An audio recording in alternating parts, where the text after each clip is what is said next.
L'origine des complexes. Les complexes apparaissent généralement durant les phases cruciales de l'existence.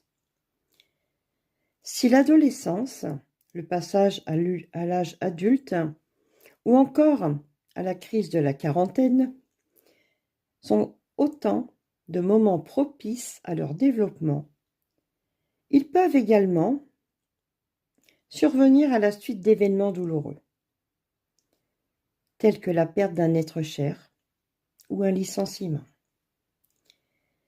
Toutefois, derrière ces événements perturbants, il y a une faille narcissique, selon les psychanalystes, ou une faille d'origine infantile, selon les pères fondateurs de la psychologie.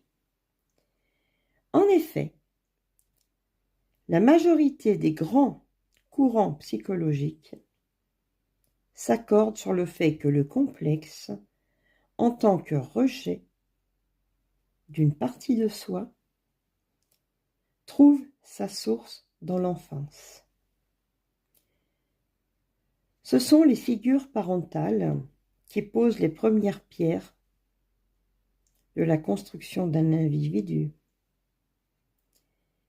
Ainsi, si l'enfant a le sentiment de ne pas être accepté tel qu'il est, et si ses parents prônent un modèle auquel il ne parvient pas à s'identifier, il pourra être amené à développer un complexe. Le complexe va poursuivre pendant l'adolescence et lorsqu'on devient adulte.